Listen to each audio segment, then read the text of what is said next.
Muy buenas tardes, mi nombre es Daniel Noreña y les voy a presentar sobre la teoría de cuerdas y lo que hay más allá de la teoría.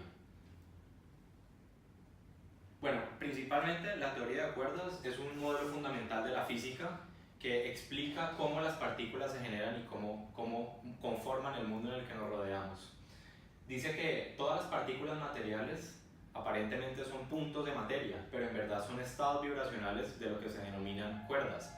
Es decir, que todo lo que en verdad conocemos como la partícula que forma el átomo y la molécula es en verdad estados vibracionales de una sola oscilación o fibra. Esta oscilación tiene diferentes frecuencias y dependiendo de la frecuencia genera una partícula diferente. Básicamente todo el universo está conformado por cuerdas. La teoría remonta al siglo XX cuando Albert Einstein publica la teoría de la relatividad. Generalmente en la física tradicional, Newton propuso la física mecánica y la física cuántica. Sin embargo, Einstein propone un nuevo modelo de la gravedad. Newton, con la manzana, pudo explicar cómo funcionaba la gravedad, pero nunca explicó qué era. Einstein, con la teoría de la relatividad, explicó cómo la fibra espacio-tiempo compone todas nuestras dimensiones. Tenemos profundidad, altura y anchura, y eso también se compone con la dimensión del tiempo. Esto forma una malla o una fibra espacio-tiempo sobre el cual los objetos con mucha masa la doblan y hace que todo lo que esté alrededor de ella circunscriba y orbite alrededor de esa masa. Eso hace la teoría de la relatividad, que ante diferentes masas hay diferentes estados de dimensiones.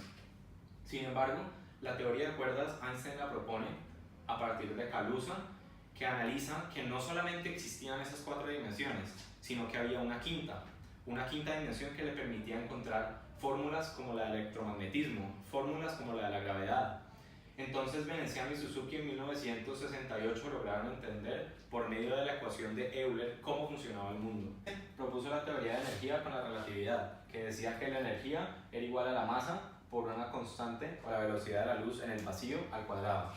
Es decir, con esta ecuación él determinó cómo se comportaba la energía en el universo. Ahora, sabiendo la teoría de cuerdas, que todas las partículas, incluso los fotones de la luz, son en realidad vibraciones de energía con diferentes frecuencias, también se propuso una nueva teoría sobre la energía, que la energía era igual a una constante por la frecuencia, o sea que la frecuencia es igual o proporcionalmente igual a la energía. Entonces, la frecuencia de estas partículas es la que determina qué partícula se va a formar. Estos filamentos tienen diferentes formas en las dimensiones que se mueven. Según su frecuencia en la dimensión que estén, forman las diferentes partículas. Esto se descubrió y se ha ido trabajando en la nueva física. La nueva física trata de unir la mecánica cuántica con la teoría de la relatividad de Einstein. Uniendo estas dos se puede entender cómo es que verdaderamente se comportan fenómenos como la gravedad, como la temperatura, como la velocidad, como el electromagnetismo y otras constantes o fenómenos físicos que pasan y se interconectan para determinar el orden del universo. Entonces, las dimensiones de espacio-tiempo pueden explicar la gravedad. Las tres dimensiones espaciales que conocemos y el tiempo la materia dobla estas dimensiones y eso explica cómo funciona la gravedad que orbita una masa mayor. Sin embargo, ¿qué explica el electromagnetismo? Resulta que el electromagnetismo es la gravedad de las partículas pequeñas. Nosotros como seres humanos solo podemos entender el conocimiento que se nos es presentado empíricamente. A través de la teoría podemos determinar factores y comportamientos. Sin embargo, si no conocemos los comportamientos, no los podemos determinar. Por ejemplo, el átomo no es visible para el hombre, entonces es muy difícil estudiarlo. La gravedad fácilmente nos actúa como la manzana actuó sobre Newton.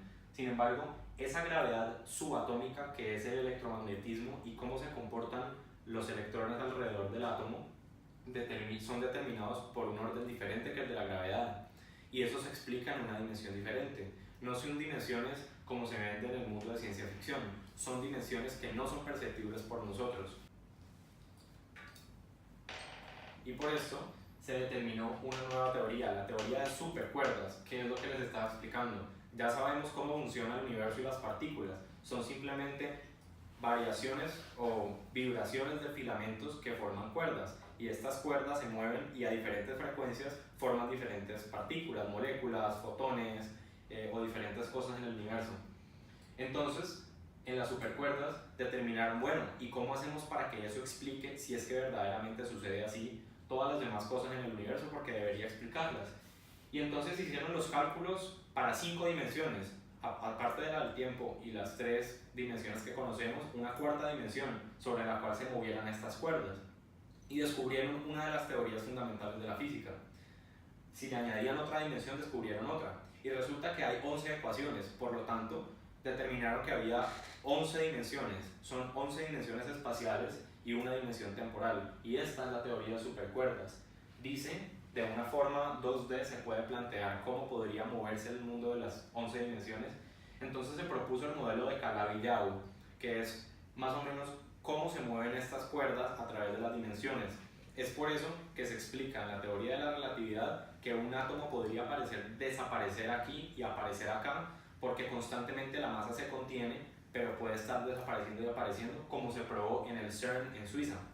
Sin embargo, en la teoría de supercuerdas se tratan de unificar estas dos teorías y se dio que se vean 11 dimensiones, entonces las partículas o las cuerdas se movían en estas 11 dimensiones. Es decir, que había veces en las que no las podemos ver, cuando están en las 3 dimensiones que conocemos sí las podemos ver, pero en las otras no las podemos ver. Es por eso que se descubrió en el CERN en Suiza que un átomo podía aparecer en un lado y desaparecer en otro. Es por la supersimetría, y a través de la teoría de supercuerdas se estableció la supersimetría. Y es que las partículas, según aparecen en nuestro mundo, pero a veces pareciera que desaparecen y vuelven a aparecer. La materia se conserva y no es que desaparezcan, es que desaparecen ante nuestra vista científica. Y es que siguen ahí, pero siguen en las otras dimensiones que no son perceptibles. Y estas partículas sombra son supersimétricas y explican por qué la materia siempre se conserva, pero no es siempre visible para el ojo humano. Entonces la teoría de las supercuerdas intentó unificar en ese único marco la relatividad de Einstein y el microcosmos, o sea, la teoría de la mecánica cuántica, y unificando las 4 fuerzas de la naturaleza, la fuerza fuerte, la fuerza débil, la fuerza electromagnética y la fuerza gravitatoria, en una sola explicación teórica que así podría explicar el origen del universo y cómo se comporta en la actualidad.